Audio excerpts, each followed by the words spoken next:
जी बच्चों, पंजाबी की क्लास में थोड़ा सब का स्वागत है। जिमें कि असी पिछली वीडियो में देख रहे सी कि शब्द जोड़ों दीयां जो गलतियां होंदियां हन, जिमें असी सामने लिखा होया देखते हाँ असी उसनूं उस तरह ही पढ़न लग जाते हाँ, जद कि लिखण ते बोलण विच दोनों दे विच बहुत अंतर हुंदा है। ਜਦੋਂ ਅਸੀਂ ਬੋਲਦੇ ਹਾਂ ਸਾਡੇ ਬੋਲਣ ਦੀ ਭਾਸ਼ਾ ਦੇ ਵਿੱਚ ਖੇਤਰੀ ਅੰਤਰ ਹੁੰਦਾ ਹੈ, ਪਰ ਜਦੋਂ ਅਸੀਂ ਲਿਖਣ ਦੀ ਗੱਲ ਕਰਦੇ ਹਾਂ ਤਾਂ ਅਸੀਂ ਸ਼ੁੱਧ ਟਕਸਾਲੀ ਭਾਸ਼ਾ ਦੇ ਬਾਰੇ ਵਿੱਚ ਲਿਖਣਾ ਹੁੰਦਾ ਹੈ। ਤਾਂ ਇਹਦੇ ਵਿੱਚ ਜਿਵੇਂ ਅਸੀਂ ਪਿਛਲੀਆਂ ਸ਼ਬਦ ਜੋੜਾਂ ਦੀਆਂ ਗਲਤੀਆਂ ਦੇ ਬਾਰੇ ਵਿੱਚ ਗੱਲ ਕਰ ਰਹੇ ਸੀ, ਤਾਂ ਉੱਥੇ ਅਸੀਂ ਲਾਮ ਅਤੇ ਦੁਲਾਮ ਦੀ ਗੱਲ ਕਰ ਰਹੇ ਸੀ। ਇੱਥੇ ਅਸੀਂ ਹੋੜਾ ਅਤੇ ਘਨੋੜਾ ਦੀ ਆਵਾਜ਼ ਦੀ ਗੱਲ ਕਰਾਂਗੇ, ਕਿਉਂਕਿ ਜੋ ਧੁਨੀਆਂ ਹੁੰਦੀਆਂ ਹਨ ਉਹਨਾਂ ਦੇ ਉੱਤੇ ਹੀ ਇਹ ਸਾਰਾ ਕੁਝ ਆਧਾਰਿਤ ਹੁੰਦਾ ਹੈ ਕਿ ਜੋ ਲਿਖਿਆ ਹੋਇਆ ਹੈ ਅਤੇ ਜੋ ਅਸੀਂ ਬੋਲ ਰਹੇ ਹਾਂ ਉਹਨਾਂ ਦੇ ਵਿੱਚ ਕੀ ਅੰਤਰ ਹੈ। ਅਸੀਂ ਦੇਖਾਂਗੇ ਕਿ ਹਾਹੇ ਅੱਖਰ ਤੋਂ ਪਹਿਲਾਂ ਘਨੌੜੇ ਦੀ ਜੋ ਆਵਾਜ਼ ਆਵੇ ਤਾਂ ਹਾਹੇ ਨੂੰ ਔਂਕੜ ਲੱਗਦੀ ਹੈ। ਜਿਵੇਂ ਕਿ ਅਸ਼ੁੱਧ ਸ਼ਬਦ ਦੀ ਗੱਲ ਕਰੀਏ, ਇੱਥੇ ਦੇਖੋ ਲਿਖਿਆ ਹੋਇਆ ਹੈ ਸਹੁਰਾ। ਹੁਣ ਬੋਲਣ ਦੇ ਵਿੱਚ ਤਾਂ ਸਹੁਰਾ ਜੋ ਅਸ਼ੁੱਧ ਸ਼ਬਦ ਹੈ ਉਹ ਸਹੁਰਾ ਹੈ, ਪਰ ਜਦੋਂ ਅਸੀਂ ਬੋਲਦੇ ਹਾਂ ਤਾਂ ਉਹਦੇ ਵਿੱਚ ਸਹੁਰਾ ਸ਼ਬਦ ਹੁੰਦਾ ਹੈ। ਸਹੁਰਾ ਮਤਲਬ ਊ ਦੀ ਆਵਾਜ਼, ਊ ਮਤਲਬ ਔਂਕੜ। ਤਾਂ ਇਸੇ ਤਰ੍ਹਾਂ ਚੌਰਾ ਬੋਲਣ ਵਿੱਚ ਉਹ ਚੌਰਾ ਹੈ, ਅਸੀਂ ਘਨੋੜੇ ਦੀ ਆਵਾਜ਼ ਦੀ ਗੱਲ ਕਰਦੇ ਹਾਂ, ਪਰ ਜਦੋਂ ਉਸਨੂੰ ਅਸੀਂ ਲਿਖਣ ਦੀ ਕੋਸ਼ਿਸ਼ ਕਰਦੇ ਹਾਂ ਤਾਂ ਲਿਖਣ ਦੇ ਵਿੱਚ ਉਹ ਇੱਕ ਊ ਦੀ ਆਵਾਜ਼ ਚੌਰਾ ਮਤਲਬ ਛੋਟੇ ਊ ਦੀ ਆਵਾਜ਼ ਜਿਹੜੀ ਹੈ ਮਤਲਬ ਔਂਕੜ ਦੀ ਆਵਾਜ਼ ਆਉਂਦੀ ਹੈ। ਇਸੇ ਤਰ੍ਹਾਂ ਬਹੁਤਾ ਬਹੁਤਾ, ਬੌਕਰ ਬੌਕਰ, ਬਹੁਤ ਬੋਲਦੇ ਜਦੋਂ ਅਸੀਂ ਹਾਂ ਉਦੋਂ ਬੋਲਦੇ ਹਾਂ ਬਹੁਤ, ਤਾਂ ਪਰ ਜਦੋਂ ਅਸੀਂ ਲਿਖਣ ਦੀ ਗੱਲ ਕਰੀਏ ਤਾਂ ਅਸੀਂ ਲਿਖਤੀ ਭਾਸ਼ਾ ਦੇ ਵਿੱਚ ਇਸ ਨੂੰ ਹਾਹੇ ਨੂੰ ਔਂਕੜ ਪਾ ਕੇ ਬਹੁਤ ਸ਼ਬਦ ਬੋਲਦੇ ਹਾਂ। ਇਸੇ ਤਰ੍ਹਾਂ ਅੱਗੇ ਤੁਸੀਂ ਦੇਖੋ, ਇਸੇ ਤਰ੍ਹਾਂ ਦੀਆਂ ਹੋਰ ਜੋ ਉਦਾਹਰਨਾਂ ਹਨ ਇੱਥੇ ਉੱਪਰ ਦਿੱਤੀਆਂ ਹੋਈਆਂ ਹਨ, ਤੁਸੀਂ ਇਹਨਾਂ ਨੂੰ ਦੇਖ ਸਕਦੇ ਹੋ। ਵਹੁਟੀ ਵਹੁਟੀ, ਸਿਰਫ ਬੋਲਣ ਅਤੇ ਲਿਖਣ ਦਾ ਹੀ ਅੰਤਰ ਹੁੰਦਾ ਹੈ, ਕਿਉਂਕਿ ਜਦੋਂ ਅਸੀਂ ਬੋਲਦੇ ਹਾਂ ਤਾਂ ਖੇਤਰੀ ਭਾਸ਼ਾ ਦਾ ਸਾਡੇ ਉੱਤੇ ਪ੍ਰਭਾਵ ਹੁੰਦਾ ਹੈ, ਪਰ ਜਦੋਂ ਅਸੀਂ ਲਿਖਤੀ ਗੱਲ ਕਰਦੇ ਹਾਂ ਤਾਂ ਉਹਦੇ ਵਿੱਚ ਟਕਸਾਲੀ ਭਾਸ਼ਾ ਵਰਤੀ ਜਾਂਦੀ ਹੈ। ਉਸ ਤੋਂ ਬਾਅਦ ਥੱਲੇ ਅਸੀਂ ਦੇਖੀਏ ਇੱਕ ਅਗਲਾ ਜੋ ਹੈ ਇਸ ਦਾ ਸਟੈਪ ਕਿ ਗੁਰਮੁਖੀ ਵਿੱਚ ਕਈ ਸ਼ਬਦ ਨੰਨੇ ਦੀ ਥਾਂ 'ਤੇ ਨਾਣਾ ਲਗਾਇਆ ਜਾਂਦਾ ਹੈ, ਕਿਉਂਕਿ ਗੁਰਮੁਖੀ ਦੇ ਵਿੱਚ ਕਈ ਸ਼ਬਦ ਇਹੋ ਜਿਹੇ ਹਨ ਜਦੋਂ ਅਸੀਂ ਬੋਲਦੇ ਹਾਂ ਤਾਂ ਨੰਨਾ ਬੋਲਦੇ ਹਾਂ, ਪਰ ਅਸਲ ਵਿੱਚ ਉਹਨਾਂ ਦੇ ਨਾਲ ਨਾਣਾ ਲੱਗਦਾ ਹੈ। ਤਾਂ ਤੁਸੀਂ ਦੇਖੋ ਜਿਵੇਂ ਇੱਥੇ ਆਪਾਂ ਨੂੰ ਜਿਹੜੀ ਉਦਾਹਰਨ ਹੈ ਉਹ ਦਿੱਤੀ ਹੋਈ ਹੈ ਪਠਾਨ।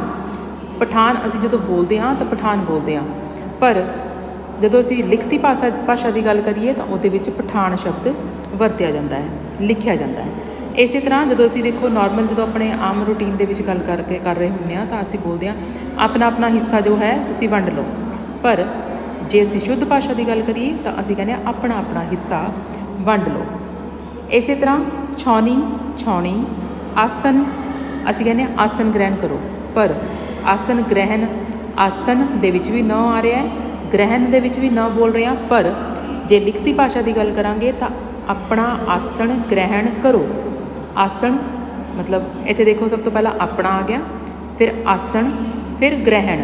ਇਹ ਤਿੰਨੋਂ ਹੀ ਸ਼ਬਦ ਜਿਹੜੇ ਨੇ ਇਹਨਾਂ ਦੇ ਨਾਲ ਨਾਣੇ ਦਾ ਪ੍ਰਯੋਗ ਹੁੰਦਾ ਹੈ। ਤਾਂ ਇਟ ਮੀਨਸ ਕਿ ਜਿਹੜਾ ਅਸ਼ੁੱਧ ਸ਼ਬਦ ਹੈ ਉਹ ਨੰਨੇ ਨਾਲ ਹੁੰਦਾ, ਪਰ ਜਦੋਂ ਸ਼ੁੱਧ ਦੀ ਗੱਲ ਕਰਦੇ ਹਾਂ ਅਸੀਂ ਨਾਣਾ ਵਰਤਦੇ ਹਾਂ। ਇਸੇ ਤਰ੍ਹਾਂ ਅਸ਼ੁੱਧ ਸ਼ਬਦ ਜਿਵੇਂ ਆਪਾਂ ਰੂਟੀਨ ਭਾਸ਼ਾ ਵਿੱਚ ਬੋਲਦੇ ਹਾਂ, ਮੈਨੂੰ ਪਾਣੀ ਦਿਓ। ਪਾਣੀ ਦਿਓ ਮਤਲਬ ਮੈਂ ਮੱਖਣ ਲੈਣਾ ਹੈ, ਮੈਨੂੰ ਪਾਣੀ ਦਿਓ, ਇਹ ਚਟਨੀ ਹੈ। ਜਦੋਂ ਅਸੀਂ ਬੋਲਦੇ ਹਾਂ ਤਾਂ ਨੰਨੇ ਨਾਲ ਹੀ ਬੋਲਦੇ ਹਾਂ, ਪਰ ਅਸਲ ਵਿੱਚ ਸ਼ੁੱਧ ਸ਼ਬਦ ਜੋ ਹੁੰਦੇ ਹਨ ਪਾਣੀ, ਮੱਖਣ, ਚਟਣੀ, ਇਸੇ ਤਰ੍ਹਾਂ ਰੌਣਕ ਅਤੇ ਰੌਣਕ। ਇਹ ਕੁਛ ਸ਼ਬਦ ਇਹੋ ਜਿਹੇ ਹਨ ਜਿਨ੍ਹਾਂ ਦੇ ਵਿੱਚ ਨੰਨੇ ਦੀ ਥਾਂ 'ਤੇ ਨਾਣਾ ਵਰਤਿਆ ਜਾਂਦਾ ਹੈ। ਇਸੇ ਤਰ੍ਹਾਂ ਜਦੋਂ ਅਸੀਂ ਹੋਰ ਕੁਛ ਸ਼ਬਦਾਂ ਦੀ ਗੱਲ ਕਰਦੇ ਹਾਂ ਜਿਨ੍ਹਾਂ ਦੇ ਵਿੱਚ ਉਰਦੂ ਫਾਰਸੀ ਦੇ ਕਈ ਅਜਿਹੇ ਪੰਜਾਬੀ ਭਾਸ਼ਾ ਦੇ ਵਿੱਚ ਸ਼ਬਦ ਹਨ ਜਿਨ੍ਹਾਂ ਦੇ ਪੈਰ ਦੇ ਵਿੱਚ ਬਿੰਦੀ ਲਗਾਉਣੀ ਜ਼ਰੂਰੀ ਹੁੰਦੀ ਹੈ, ਪਰ ਅਸੀਂ ਹੁਣ ਇਹ ਚੀਜ਼ਾਂ ਦਾ ਧਿਆਨ ਦੇਖੋ ਬੋਲਣ ਦੇ ਵਿੱਚ ਤਾਂ ਨਹੀਂ ਰੱਖ ਸਕਦੇ, ਪਰ ਜਦੋਂ ਅਸੀਂ ਲਿਖਤੀ ਭਾਸ਼ਾ ਦਾ ਪ੍ਰਯੋਗ ਕਰਨਾ ਹੈ ਤਾਂ ਉਹਦੇ ਵਿੱਚ ਬਿੰਦੀ ਲਗਾਉਣੀ ਬਹੁਤ ਜ਼ਰੂਰੀ ਹੁੰਦੀ ਹੈ। ਜਿਵੇਂ ਅਸ਼ੁੱਧ ਸ਼ਬਦ ਹੈ ਜ਼ਰੂਰੀ, ਹੁਣ ਜਿਵੇਂ ਮੈਂ ਬੋਲਿਆ ਜ਼ਰੂਰੀ, ਹੁਣ ਜੱਜੇ ਦੀ ਆਵਾਜ਼ ਹੈ, ਪਰ ਜਦੋਂ ਸ਼ੁੱਧ ਭਾਸ਼ਾ ਲਿਖਣੀ ਹੋਵੇ ਤਾਂ ਉਹਦੇ ਵਿੱਚ ਅਸੀਂ ਜ਼ਰੂਰੀ ਮਤਲਬ ਜ਼, ਜਿਵੇਂ ਇੰਗਲਿਸ਼ ਦਾ ਜਿਹੜਾ ਸ਼ਬਦ ਹੈ ਜ਼ੈਡ, ਤਾਂ ਉਸ ਨੂੰ ਜਦੋਂ ਅਸੀਂ ਪੰਜਾਬੀ ਵਿੱਚ ਲਿਖਣਾ ਹੋਵੇ ਤਾਂ ਜੱਜੇ ਦੇ ਪੈਰ ਵਿੱਚ ਬਿੰਦੀ ਆ ਜਾਂਦੀ ਹੈ। ਇਸੇ ਤਰ੍ਹਾਂ ਸਫਾਈ ਅਤੇ ਸਫਾਈ, ਬੋਲਣ ਵਿੱਚ ਕੋਈ ਅੰਤਰ ਨਹੀਂ ਹੋਏਗਾ ਜ਼ਿਆਦਾ, ਪਰ ਲਿਖਤੀ ਭਾਸ਼ਾ ਦੇ ਵਿੱਚ ਇਹਨਾਂ ਦਾ ਅੰਤਰ ਹੁੰਦਾ ਹੈ। ਆਪਾਂ ਬੋਲਦੇ ਹਾਂ ਗਮ। ਹੁਣ ਗਮ ਜੋ ਹੈ ਇਹਦੇ ਵਿੱਚ ਅੰਦਰੂਨੀ ਜਿਹੜੀ ਆਪਣੇ ਗਲੇ ਦੇ ਵਿੱਚ ਗ ਦੀ ਆਵਾਜ਼ ਹੈ ਉਹ ਨਹੀਂ ਆ ਰਹੀ। ਪਰ ਜਦੋਂ ਤੁਸੀਂ ਸ਼ੁੱਧ ਭਾਸ਼ਾ ਦੀ ਗੱਲ ਕਰਾਂਗੇ ਤਾਂ ਅਸੀਂ ਬੋਲਦੇ ਹਾਂ ਗਮ। ਗਮ ਮਤਲਬ ਦੁੱਖ, ਠੀਕ ਹੈ। ਇਸ ਤਰ੍ਹਾਂ ਅਸਤੀਫਾ, ਅਸਤੀਫਾ, ਫੈਸਲਾ, ਫੈਸਲਾ। ਇਹ ਕੁਝ ਅਜਿਹੇ ਸ਼ਬਦ ਹਨ ਜਿਨ੍ਹਾਂ ਦੇ ਵਿੱਚ ਬੋਲਣ ਦਾ ਵੀ ਬਹੁਤਾ ਅੰਤਰ ਨਹੀਂ ਹੁੰਦਾ, ਪਰ ਇਹਨਾਂ ਦੇ ਵਿੱਚ ਲਿਖਤੀ ਭਾਸ਼ਾ ਦੇ ਵਿੱਚ ਪੈਰ ਦੇ ਥੱਲੇ ਬਿੰਦੀ ਜੋ ਹੈ ਉਹ ਲਗਾਉਣੀ ਜ਼ਰੂਰੀ ਹੁੰਦੀ ਹੈ। ਉਸ ਤੋਂ ਇਲਾਵਾ ਕੁਝ ਦੁੱਤ ਅੱਖਰ ਦੀ ਗੱਲ ਕਰੀਏ। ਦੁੱਤ ਅੱਖਰ ਉਹ ਹੁੰਦੇ ਹਨ ਜੋ ਕਿਸੇ ਅੱਖਰ ਦੇ ਪੈਰ ਦੇ ਵਿੱਚ ਲੱਗਦੇ ਹਨ। ਤੁਸੀਂ ਦੇਖੋ ਕਿ ਦੁੱਤ ਅੱਖਰ ਦੀ ਵਰਤੋਂ ਜੋ ਹੈ ਲਗਭਗ ਖਤਮ ਹੀ ਹੋ ਚੁੱਕੀ ਹੈ ਅੱਜ ਕੱਲ੍ਹ, ਕਿਉਂਕਿ ਅਸੀਂ ਬਹੁਤ ਘੱਟ ਸ਼ਬਦ ਜਿਨ੍ਹਾਂ ਦੇ ਅਸੀਂ ਦੁੱਤ ਅੱਖਰ ਵਰਤਦੇ ਹਾਂ। ਕਿਉਂਕਿ ਪਹਿਲਾਂ ਇਹ ਬਹੁਤ ਟਰੈਂਡ ਸੀ ਕਿ ਹਰੇਕ ਪੈਰ ਦੇ ਵਿੱਚ, ਹਰੇਕ ਨਹੀਂ ਮਤਲਬ ਕੁਝ ਜਿਹੜੇ ਸ਼ਬਦ ਅੱਖਰ ਨੇ ਉਹਨਾਂ ਦੇ ਪੈਰਾਂ ਦੇ ਵਿੱਚ ਦੁੱਤ ਅੱਖਰ ਪਾ ਦਿੰਦੇ ਸੀ। ਪਰ ਹੁਣ ਜੋ ਹੈ ਇਹਨਾਂ ਦਾ ਗੁਰਮੁਖੀ ਲਿਪੀ ਦਾ ਜਿਵੇਂ ਜਿਵੇਂ ਵਿਕਾਸ ਹੋ ਰਿਹਾ ਹੈ ਤਾਂ ਉਸ ਵਿਕਾਸ ਦੇ ਵਿੱਚ ਅਸੀਂ ਦੁੱਤ ਅੱਖਰ ਨੂੰ ਖਤਮ ਕਰਦੇ ਜਾ ਰਹੇ ਹਾਂ। ਜਿਵੇਂ ਕਿ ਅਸ਼ੁੱਧ ਸ਼ਬਦ ਸੀਗਾ ਸਵਰ। ਹੁਣ ਸਵਰ ਜਦੋਂ ਬੋਲਦੇ ਸੀ ਤਾਂ ਪੈਰ ਦੇ ਵਿੱਚ ਰਾਰਾ ਪੈਰ ਦੇ ਵਿੱਚ ਵਵਾ ਪੈ ਜਾਂਦਾ ਸੀ ਸੱਸੇ ਦੇ। ਪਰ ਜਦੋਂ ਸ਼ੁੱਧ ਸ਼ਬਦ ਦੀ ਗੱਲ ਕਰੀਏ ਤਾਂ ਹੁਣ ਅਸੀਂ ਬੋਲਦੇ ਹਾਂ ਸਵਰ। ਇਸੇ ਤਰ੍ਹਾਂ ਸਵਰਗਵਾਸੀ, ਮਤਲਬ ਜਦੋਂ ਅਸੀਂ ਸਵਰਗਵਾਸੀ ਬੋਲਦੇ ਹਾਂ ਤਾਂ ਸੱਸੇ ਦੇ ਪੈਰ ਵਿੱਚ ਵਵਾ ਇੱਕਦਮ ਇਕੱਠੀ ਹੀ ਸਾਊਂਡ ਆ ਜਾਂਦੀ ਹੈ, ਪਰ ਹੁਣ ਅਸੀਂ ਬੋਲਦੇ ਹਾਂ ਸਵਰਗਵਾਸੀ।